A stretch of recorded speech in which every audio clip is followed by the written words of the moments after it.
నమస్తే, welcome to our channel. నేను సమ్రీన్. ఈరోజు మనతో ప్రముఖ సీనియర్ జర్నలిస్ట్ డివిఎస్ గారు ఉన్నారు. వారితో మాట్లాడదాం. సార్ నమస్తే.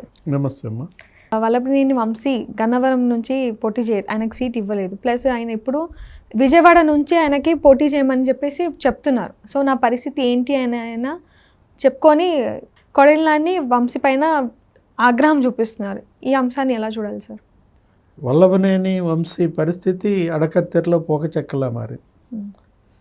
ఇది గన్నవరంలో సీట్ లేదు, విజయవాడ ఎంపీగా వేయమంటున్నారు. రెంటికి చెడ్డ రేవడ్ అయ్యాడు అనమాట. అటు గన్నవరం పాయే, ఇటు విజయవాడ రాదాయే. అంటే ఓడిపోయే సీట్లో నన్ను పోటీ చేయమంటాం ఏంటి అంటే ఏంటి? వంశీ రాజకీయ భవిష్యత్తుతో వీళ్ళు ఆడుకుంటున్నారు. దీనికోసమా నన్ను తెలుగుదేశంలో నుంచి ఇక్కడికి రప్పించింది? మీ అండ చూసుకుని నేను చెలరేగిపోయాను అనకూడని మాటలు చంద్రబాబుని అన్నాను, చంద్రబాబు భార్యని అన్నాను, లోకేష్ని అన్నాను. ఇప్పుడు నేను అన్నదానికి నాకు ప్రతిఫలం ఇదా, శాస్తి ఇలా జరిగిందా అనే దీంట్లో ఫ్రస్ట్రేషను, సీరియస్నెస్, ఈ ఆగ్రహం ఎవరి మీద పడింది? కొడాలి నాని మీద పడింది. మాజీ మంత్రి, గుడివాడ ఎమ్మెల్యే కొడాలి నానియే కదా అతన్ని ఇక్కడ తీసుకొచ్చింది. వీళ్ళిద్దరు best friends, producers. Junior NTR హీరోగా వీళ్ళిద్దరూ కలిసి సినిమాలు తీయటం. గతంలో వంశీ పోటీ చేశాడు ఎంపీగా, ఇక్కడ విజయవాడ ఎంపీగా పోటీ చేశాడు.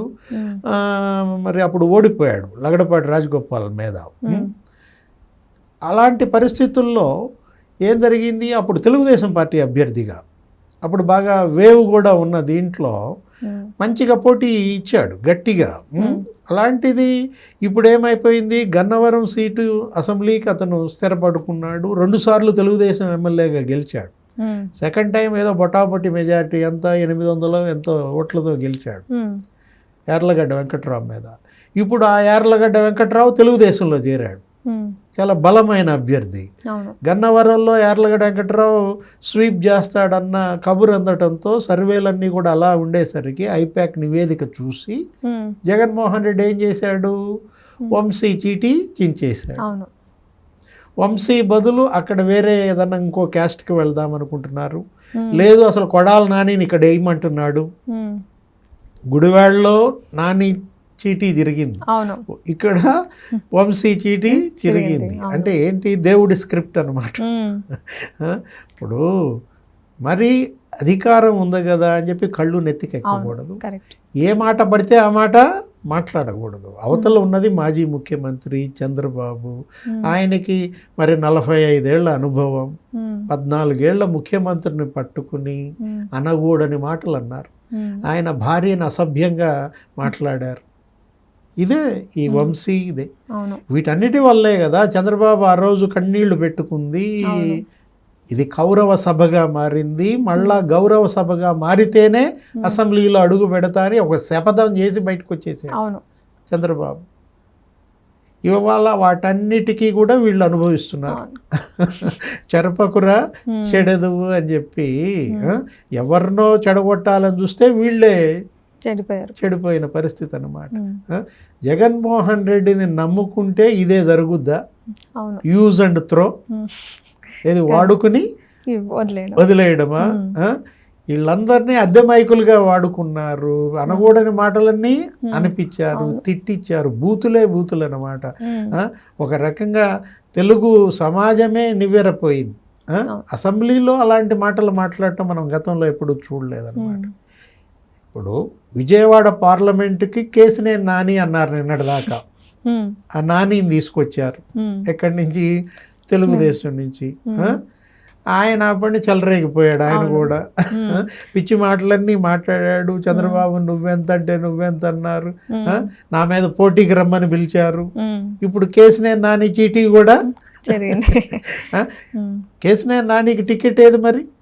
ఇప్పుడు పార్లమెంటుకి ఏమో ఎవరిని పోటీ చేయమంటున్నాడు? వంశీని పోటీ చేయమంటున్నాడు. అంటే కేసినేని నాని పరిస్థితి కుడితిలో పడ్డా ఎలక. ఇప్పుడు వీళ్ళంతా కుడితిలో పడ్డారు. కుడితిలో చాలా ఎలకలు పడ్డాయి. ఇప్పుడు ఈ ఎలకలన్నీ ఒకతో అంతా ఒకటి కొట్టుకుంటున్నాయి. నువ్వెంత అంటే నువ్వెంత అని చెప్పి ఇప్పుడు వంశీ నాని మీద సీరియస్.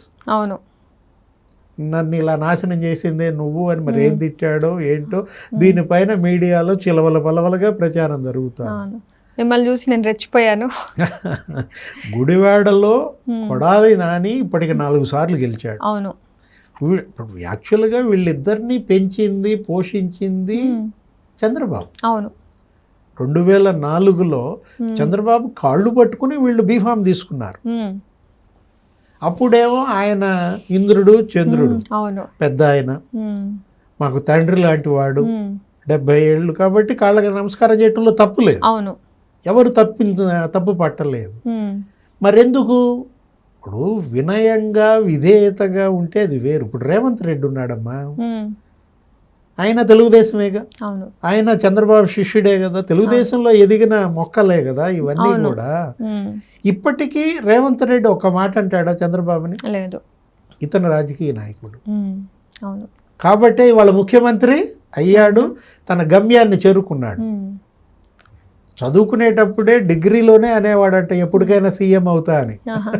ఎవరు? రేవంత్ రెడ్డి. మరి నిజంగా సీఎం అయ్యాడంటే ఆ ఓర్పు, ఆ కష్టాలు ఎదుర్కోవటం, కష్టాలు ఎదురైనప్పుడు పంటి బిగువున వాటిని భరించటం, జైలుకు కూడా వెళ్ళాడు కదా.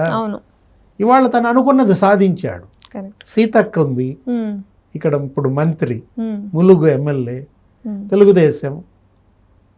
ఆమె ఒకప్పుడు అడవుల్లో నుండి వచ్చిన ఆమె, మావోయిస్టు దీనిలో నుంచి వచ్చిన ఆమె.